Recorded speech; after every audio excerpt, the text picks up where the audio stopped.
Feels like there's a feel-good factor around North at the moment. Yeah, I suppose. Maybe from the outside, but I mean, as a playing group and a footy club, we've been under no illusions of what we're capable of as a team, and it's disappointing the way we started the year. We couldn't put it together early in the year, but it's nice to be able to play some football like we've done the weekend, and our challenge now going forward is that consistency, try and do that every week.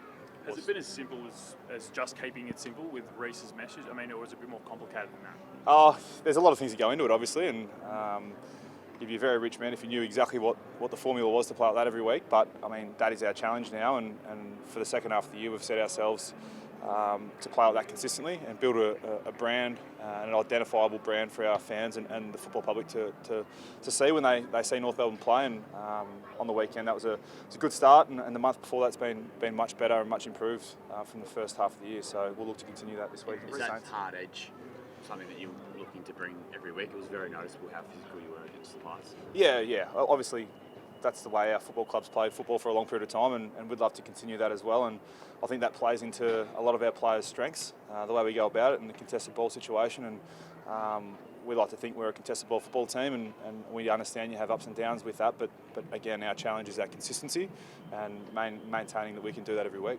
Reece has talked about it being a player-led revival, but he's clearly had a massive impact, hasn't he, Jack? Hey, Reece has. He plays it down a lot, but tell us about him.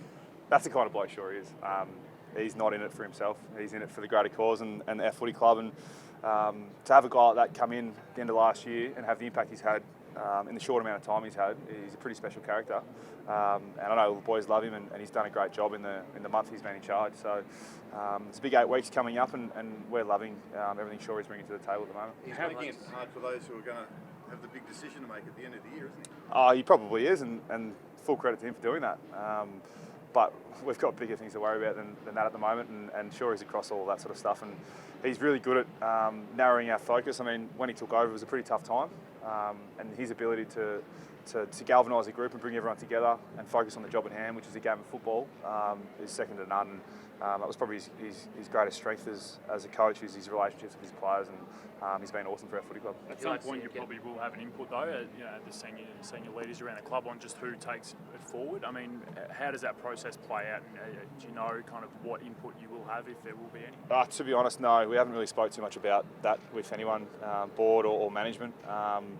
We've got games of footy to play, and the higher powers will no doubt go through their processes and scour the country for the best coach, and we'd love them to get the best coach in, no matter what, whoever that is, whether that's Shorey or someone external. But again, our job as players is to play footy, and we've got 45 players on our list that need our attention, and that's where all our attention goes to. Have you reevaluated what's possible this year now? To be honest, we're taking it week by week, and I know you all hate hearing that answer, but that is the God's honest truth, because I think that everyone looks at the fixture and the results this year, and I'll tell you what, it's the most even competition. So the games you would pencil in for a win at the start of the year, they're not penciled in anymore. So for us to look any further than this week would be our downfall. We've got St Kilda, and they're playing some unreal football on Sunday down in Tassie, and we're going to have our hands full this week, so we won't look any further than that. Mate, would you like to see Reece get the gig full time next year? Yeah, I'd love to see Reece get the gig, but as I said before, we've got plenty of things to worry about as players, and I mean, Shore has done a great job in the last month, and he's going to be a great senior coach one day, and if that's here, that'd be fantastic. But if it's not, then I'm sure our club will do what's best and do the right thing for our club. Did you happen to see John Longmire slip up about being contracted to North on AFL 360? No, I didn't actually. I don't watch too much footy stuff for that reason, so when I come here today, I don't have to say too much about it. What about Majak running out this week? Oh, it's awesome for Madge. He's obviously been through a fair bit over the last 6 to 12 months, and for him to be able to get out and back on the green stuff, playing the game he loves, it brings a smile to everyone's faces in our footy club, and I'm sure to the footy community as well, so it's going to be awesome to see. How is he? He's good, yeah, he's full of energy, he's ready to go. He's got to get through training on Thursday. If he does that, he'll play a small piece of the game on Sunday, but I'm sure he won't mind how much he plays as long as he gets out there and gets amongst it. He seemed pretty confident yesterday that he's going to play again at AFL level. Do you share that confidence? Yeah, you'd be a brave man to tell him he won't. And that's been his goal from the start. It's been incredible to watch Madge go through all of his rehab and and see how determined he is and see how much hard work he's put in. So for him to get a bit of reward and get back out there playing football, as I said, it brings a joy to a smile to everyone's face at the footy club and the footy community, and even just to see him out there training.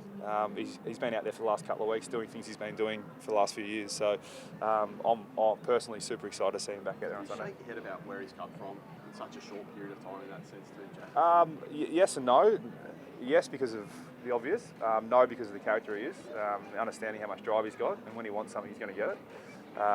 So, as I said, the reward for him to play footy again, I think there would be a huge crowd there on Sunday, and pretty unfortunate we're playing in Tassie that week, so we're going to have to get the club to do a live feed, I think, so we can try and watch it. But I mean, he's just going to go out there and play footy and do what he loves, which is awesome. In the gym, I mean, he's just one more on Jack. I mean, in the gym, I think they were saying yesterday he's almost stronger than he was previously. I mean, in the gym he's always a freak, but do you look at him in the gym and is he actually stronger perhaps than what he once was, which is sort of scary to imagine? It is scary to imagine. I mean, Madge has always been strong, and he's probably around about the best shape he's been in, I think, physically.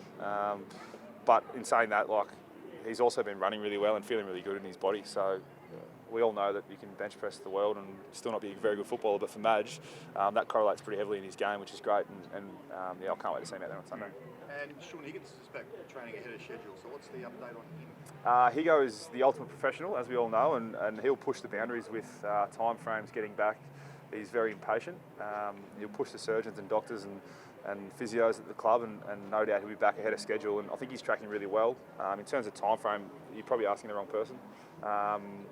I would assume anywhere from 2 to 3 to 4 weeks, but I'm guessing there. So we'll have to wait and see. But I know he only lost about 5 or 6 days in a sling, and then he's back running. So conditioning wise, he's missed nothing. And when he's right to go, he'll be ready to go. Back to Shaw's coaching strategy, how does it change from the last coach? Not too much, to be completely honest. When Shawry did take over, it was a very tough time, as he said, and there's a lot of stuff going on at the football club, and his main job was to refocus all the players into the job at hand, and that was to play a game of footy. 6 days later, and the next month was pretty similar. It's just building those relationships with players and simplifying the game plan a little bit to allow players to play with that freedom. And I think he's done a great job. How's the morale within the team? Really good. Winning helps. So when you perform well, everyone feels good, and winning makes everything better. And the last month has been good, but I think the most important thing is the way we've been going about it. It's a bit more of a identifiable brand that we want to associate with, and our fans and members would love to see, and that's our challenge now, is to replicate that for the rest of the year.